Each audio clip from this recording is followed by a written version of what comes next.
Very good morning.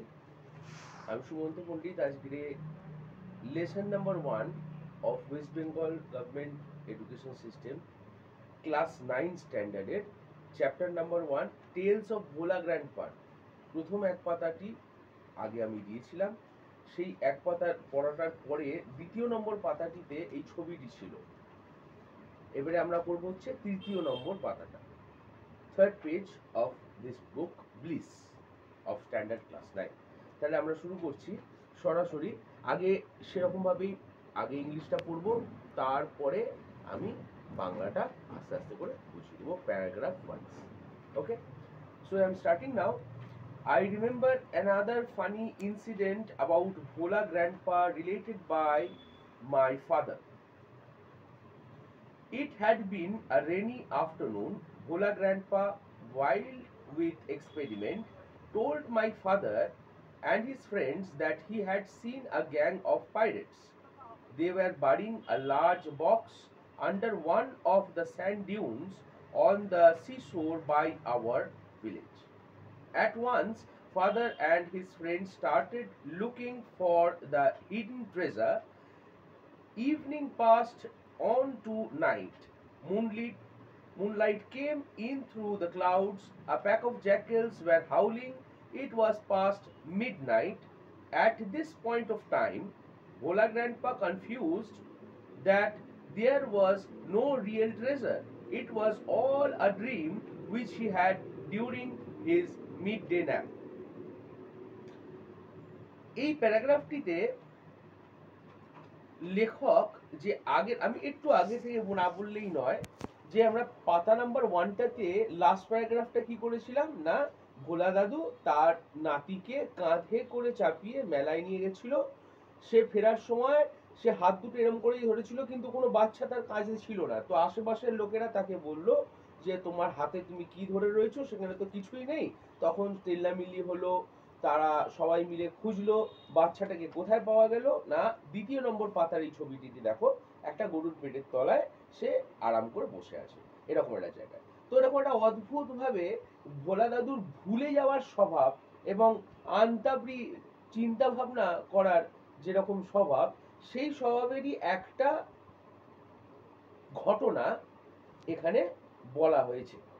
বলা হচ্ছে যে লেখক বলছে যে আমার এখনো মনে আছে সেই হাস্যকৌতুকর সেই ঘটনাটি। কিরকম ঘটনা না, ভোলা দাদু তার বাবাকে বলেছিলেন যে সে নাকি দেখেছে অনেকগুলো দস্যুকে, জলদস্যু মানে পাইরেটস, তারা আমাদের গ্রামের পাশের যে সমুদ্রের কিনারাটা আছে, যে বালির চর আছে, সেই চরটিতে তারা একটা বড় বাক্স পুঁতে রাখছে লুকোনোর জন্য। হয়তো সেটা তাদের চুরির কোনো বড় কোনো ধন দৌলত, ঠিক আছে। তো এইটা জানার পরে তার বাবা মানে লেখকের বাবা অনেকগুলো লোকজনকে নিয়ে সেখানে গেলেন, সেখানে খোঁড়াখুড়ি করা হলো এবং সেটা প্রায় রাত্রির পর্যন্ত চললো। মিড নাইটের কথা এখানে বলা হচ্ছে, it was past midnight at this point of time. বলছে এই সময় সবাইকে হুলুস তুলুস করে সেই সোনাদানার বাক্সটি খুঁজতে ব্যস্ত। সেই সময় যখন মধ্যরাত্রি হয়ে গেছে, তখন ভোলা দাদু বলছে আমার না মনে হচ্ছে ব্যাপারটা একটা খালি স্বপ্ন ছিল, আসলে কোনো রকমই জলদস্যু আমি দেখিনি বোধ হয়, আর কোনো রকমই অরিজিনাল মানে বাস্তবের বাক্স ভরা সোনা দানা এইসব কিছুই নেই। সেটা তার দুপুরবেলাকার ঘুমের মধ্যে দেখা স্বপ্ন বোধে হয়। তো তার স্বপ্নের ভিত্তি করে লোকেরা খেটেও গেছে। এবং তার আগে দেখলাম যে আমরা পাতা নাম্বার 1-এ তার ভুলের জন্য, তার ভুলে যাওয়ার জন্য তার নাতিকে সে ফেলে রেখে দিয়েছিল। তার নাতি তার নিজের ভাগ্যের চক্রে ভালো একটা জায়গায় গিয়ে আশ্রয় নিয়েছিল। আচ্ছা, এভাবে আমরা পেজ নাম্বার 3 প্যারাগ্রাফ নাম্বার 2-তে চলে আসছি। প্যারাগ্রাফ নাম্বার 2টাও আমি ইংলিশে পড়ছি।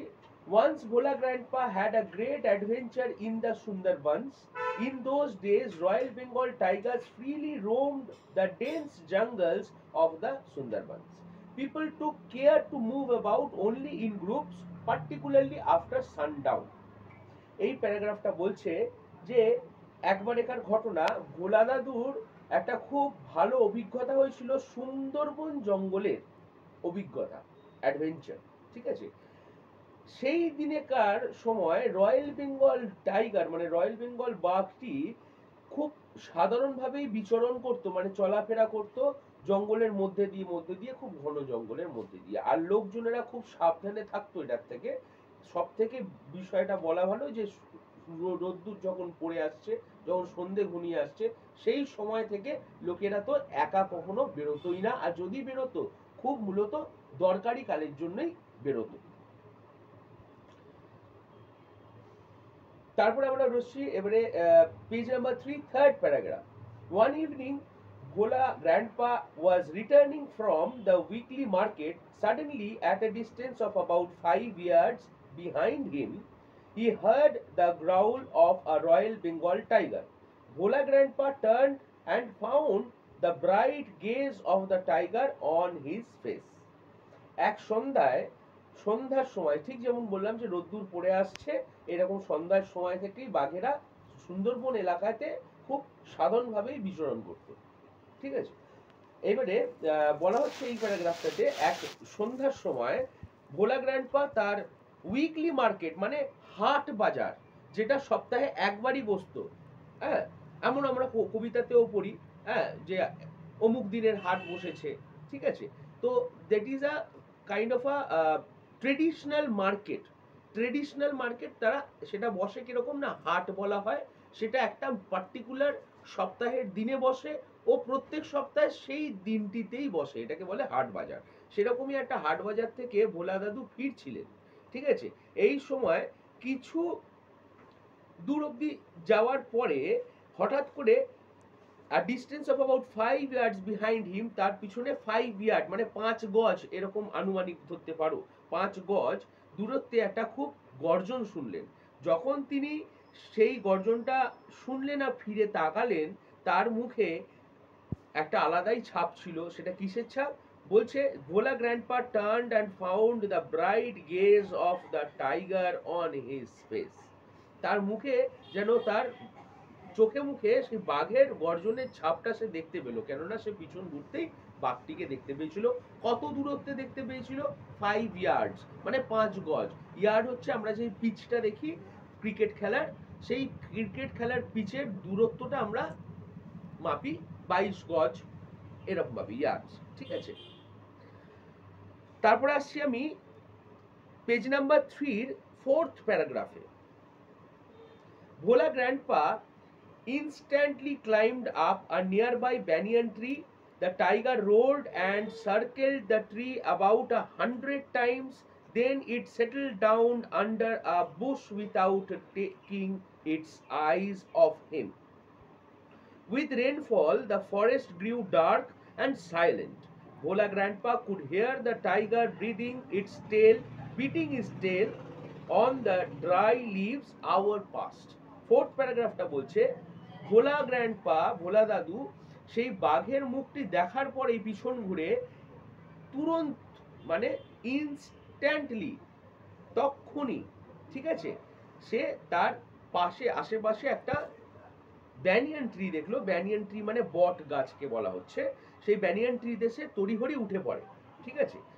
টাইগার মানে বাঘটি গর্জন করতে থাকে আর তাকে ঘুরে বেড়াতে থাকে, সেই গাছটিকে গোল গোল করে সে চক্র দিতে থাকে, এবং সেটা কম করে মনে হয় 100 বার মানে 100 বারের মতন দিয়েছে। মানে ভোলা দাদু বলতে চাইছি যে তার আশেপাশে বাঘটা সারাক্ষণই ঘোরাফেরা করছিল সেই গাছটির।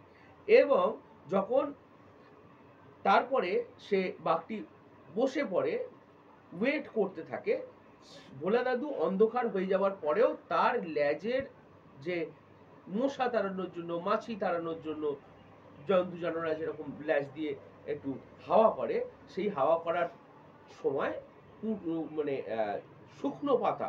শুকনো পাতার উপরে সেই ল্যাজটি বারবার পড়ছিল, আঘাত করছিল, তার আওয়াজটা সে পাচ্ছিল। ভোলা দাদু এর মধ্যে দিয়ে বোঝাতে চাইছেন যে বাঘটি সারা রাত তার জন্য ওইখানেতেই অপেক্ষা করছিল। তো এইভাবে আমরা ফোর্থ প্যারাগ্রাফটাও করে নিলাম পেজ নাম্বার 3। ফিফথ প্যারাগ্রাফ করছি। Dawn broke with the cooling of doves. Dawn broke with the cooing of doves. Bhola Grandpa came down. There was a group of men on a mound a little away. Bhola Grandpa climbed the mound and requested the first man he saw for some water to drink. The man had seen the tiger waiting. He was much bewildered. What is your secret that you simply walk past the hungry beast and it did nothing? Question mark. He asked Bhola Grandpa. বলছে ডন broke মানে ভোর ফুটলো, ভোরের আলো ফুটলো। হ্যাঁ, তো এইরকম একটা সময় যেখানে পাখির গুঞ্জন, কুইং অফ ডাভস, এখানে একটা ইউজ করা হয়েছে, একটা পাখির নাম ডাভস, আর কুইং তার শব্দটিকে বোঝানো হয়েছে, পাখির গুঞ্জনের শব্দটিকে। ভোলা গ্র্যান্ডপা সেই গাছ থেকে নেমে আসলেন সেই সময়। সেখানে কিছু দূরে একটা মাউন্ট মানে ঢিবি, মানে মাটিটা একটু উঁচু, সেখানকারে একটা ঢিপি, সেই উঁচু জায়গাটিতে এক দল, ছোট একটা দলের মানুষজন গল্প গুজব করছিলেন। সে কি করলো, তাদের দিকে চলে আসলো, আর যেই লোকটিকে প্রথম সে সামনে দেখলো তার কাছ থেকে একটু জল খেতে চাইলো, ঠিক আছে, চেয়েছিল। তা সেই লোকটি এই পুরো ঘটনাটি, ভোলা দাদু কিভাবে গাছ থেকে নামলেন, সেখান থেকে তাদের কাছে আসলেন, ও তার কাছ থেকে এসে সিম্পলি বললেন একটু জল দাও, সে পুরো ব্যাপারটাকে দেখে ভোলা দাদুকে জিজ্ঞাসা করলো যে আপনি একটু বলবেন যে আপনার মধ্যে কিসের এত সাহস যে আপনি গাছ থেকে, বাঘটা থাকা সত্ত্বেও, বাঘটি আপনার গাছের সামনে থাকা সত্ত্বেও আপনি গাছ থেকে কি করে নামলেন নিশ্চিন্তভাবে, ও বাঘটিকে কোনো ভ্রুক্ষেপ মানে paying no interest on the beast, সে হুট করে আরামভাবে চলে আসলেন সেই মানুষগুলোর দিকে, সেই টিলাটার দিকে, সেই ঢিবিটার দিকে, সেই মাউন্টটার দিকে, এবং তার কাছ থেকে জল এখন সে চাইছে। তো এই ব্যাপারটিতে সেই মানুষটি হতভম্ব হয়ে গেছিল, মানে অবাক হয়ে গিয়ে তাকে সেই কোয়েশ্চেনটা করলো। আচ্ছা, দ্য টাইগার, এবারে আমি আসি fifth paragraph of the page number 3, ঠিক আছে। The tiger was stretching its limbs and yawning. Then Bhola Grandpa remembered the tiger and looked at it. Bhola Grandpa almost lost his senses in fear. He ran back home. Fifth প্যারাগ্রাফটাতে বলছে যে ভোলা grandpa তখন এর কথাটা শুনে পিছন দিকে তাকালো, তখন বাঘটি ঘুমিয়ে পড়েছিল, সেও ঘুম থেকে উঠছে, সে তার হাত পা ছড়িয়ে আলিশি ভেঙে নিজেকে সতেজ করে তুলছে। এই ব্যাপারটা দেখে ভোলা দাদুর পুরো রাতের ঘটনাটা মনে পড়লো, যেটা কিনা সে সকালে উঠে ভুলেই গিয়েছিল। সেই জন্যই সে বাঘটিকে না ভ্রুক্ষেপ করে, ভুলে গিয়ে, না দেখে অনায়াসে গাছ থেকে নেমে চলে এসেছিল। সে মানুষরা তাকে টুকলো যে তুমি কি করে আসলে তার পাশ থেকে। তখন সে তাই বাঘের দিকে তাকালো, সেই বাঘটি তখন কি করছিল, হাত পা ছড়িয়ে ঘুমটা নিজের ভাঙছিল, যেমন কিছু আগে ভোলা দাদুর ভেঙেছিল। তখন সেটিকে দেখে ভোলা দাদু পুরো ঘটনাটা তার মনে পড়লো, রাতের ঘটনাটা ভেবে তার খুব ভয় হলো, এবং সে এক দৌড়ে বাড়ি চলে গেল। বলছে হি র্যান ব্যাক হোম, বলে ফুল স্টপ, পেজ নাম্বার 3টা শেষ হলো। এরপরে আমি পেজ নাম্বার 4-তে একটুখানি 3টে লাইন দিয়ে ব্যাপারটা, গল্পটা এখানে শেষ হচ্ছে, সেইটাও করে দিচ্ছি। পেজ নাম্বার 4 ওপরের দিকে ছোট্ট কিছু লেখা আছে, নিচে বড় করে ছবিটা আছে, ছবিটা নিয়েও আলোচনা করছি। Half a century letter, Bhola Grandpa left us forever. One morning at the age of 95, his 80-year-old wife lamented much. She said with a sigh, the old man must have forgotten to breathe. বলছে এই ঘটনাটির half century letter মানে 50 বছর অতিক্রম করার পর ভোলা দাদু আমাদেরকে চিরকালের জন্য ছেড়ে চলে গেল। Bhola grandpa left us forever. এক সকালে, one morning at the age of 95, Bhola দাদুর তখন বয়স ছিল 95, অ্যান্ড হিজ 80-year-old ওয়াইফ, তার স্ত্রী অর্ধাঙ্গিনীর বয়স ছিল তখন 80। তার বউ তখন সেই ঘটনাটাতে খুব দুঃখ পেয়েছে, আর সেই দুঃখ পেয়ে বুড়ি মানুষটি বলছে, কেননা তার সঙ্গে সারা জীবন কাটিয়েছে, সে জানে যে মানুষটা কিরকম, তাই তার অর্ধাঙ্গিনী আমাদের এখানে ভোলা দিদা বললেও চলবে। এখানে লেখক কিন্তু সেরকম ভাবে লেখেননি, বলেছেন ভোলা দাদুর স্ত্রী, আমরা বললাম মজা করে।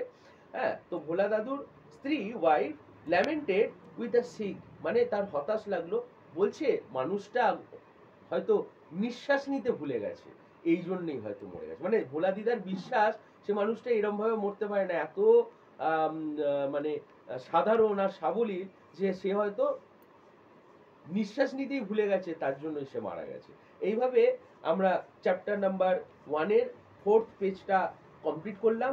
এবারে এই 4th পেজের নিচেও দেখো সুন্দর করে একটা ছবি দিয়েছে, বাঘটি বসে আছে, ভোলা দাদু ভয়ে গাছে উঠে গেছে, আর বাঘটি ওখানেই বসে রয়েছে। আশা করি এই পুরো গল্পটা আমি বাংলা করে দেওয়াতে আপনাদের খবর খুব সুবিধা হবে পড়াতে, পড়তে থাকুন, বারবার দেখবেন। Thank you.